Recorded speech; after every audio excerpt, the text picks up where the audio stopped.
Hi there, good evening, everybody. I want to welcome you all here to the Prog Monster. My name is Murph. I am the host of this show.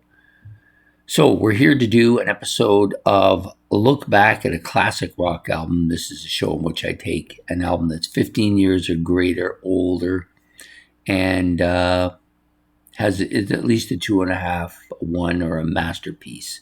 So, this album is at least a 2.5. It's probably a high two, maybe a low one. But this is going to be a bit unusual episode of this type because this album is actually a live album, although it was recorded in a Royal Festival Hall in London. So we're talking about Rick Wakeman's Journey to the Center of the Earth.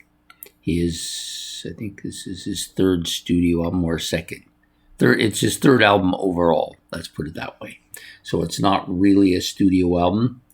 It is a live album, and that's what makes this episode a little different. I don't normally do live albums. I guess I could have done this on the live thing, but it kind of, to me, feels more like a studio album, so that's why I'm going with this routine here that we're doing. So this album was released on May the 3rd, 1974, but was recorded January the 18th, 1974. So a few months after it was recorded, it was released.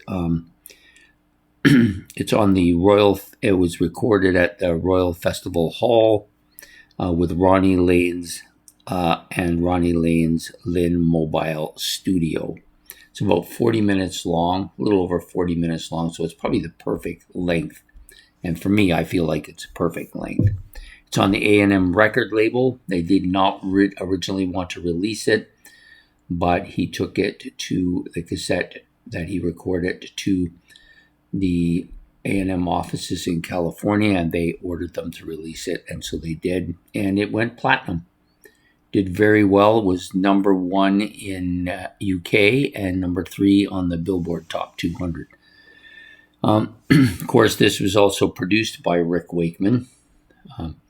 Very complex album, I think. Pretty heavily lots of different stuff going on here. So the band consisted of Rick Wakeman playing 3 different Mellotrons, 2 different Moog synthesizers, 2 grand pianos, Hammond organ, Fender electric piano, RMI electric piano, a pianette, and a honky-tonk piano as well.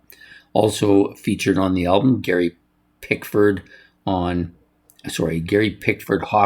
on vocals, Ashley Hutt on vocals, Mike Egan on electric guitar, Roger Newell on bass, Barney James on drums, and the London Philharmonic, but it's actually just the London Symphony Orchestra and the English Chamber Choir. Additional personnel on the album include David Meehan, who was the conductor of the orchestra, and David Hemmings on narrating. So he does the narrating. So basically what this album is,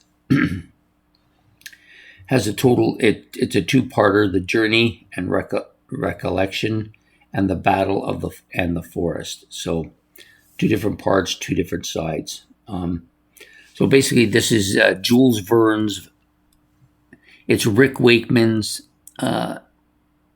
adaptation of Jules Verne's 1864 Journey to the Center of the Earth, and so you have a narrator who narrates the entire journey through the various caverns, through the volcano.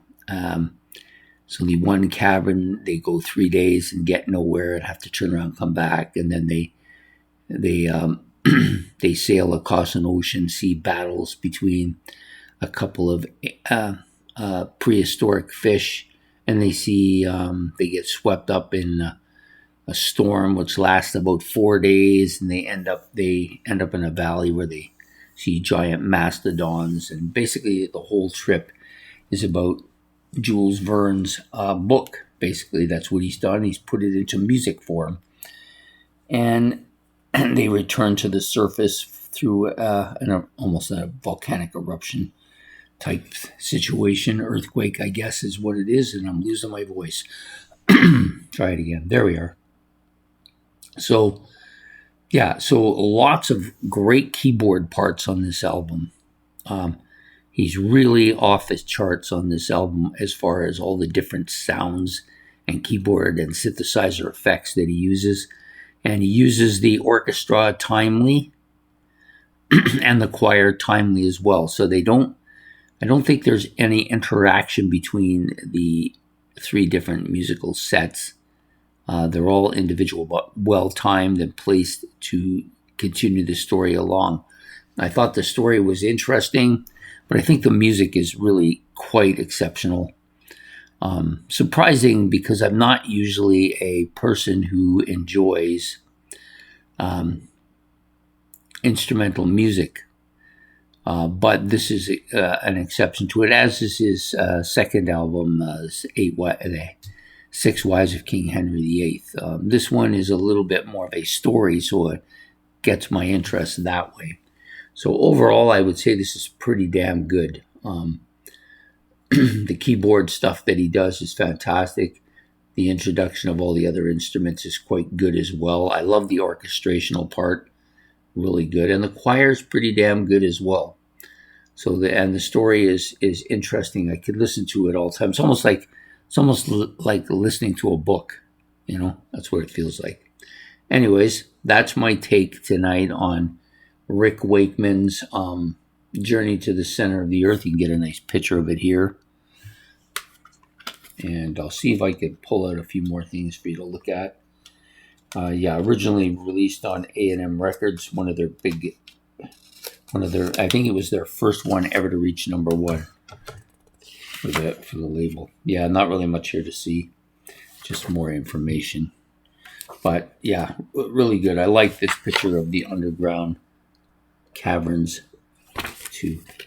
So definitely an album worth your time and effort to listen to, and I recommend it. Again, it's not a studio album per se, but it definitely has that feel to it.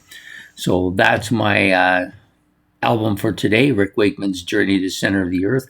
Please hit the like and subscribe. If you want to make any comments about this album, you can make those in the comment section, or you can talk about Rick Wakeman in general, or anything that kind of suits your nature. If you want to add stuff to the story, you can do that as well. Anyways, I hope to see you all next Monday night for another look back at another classic album, and we'll see you all then. Take care and goodbye.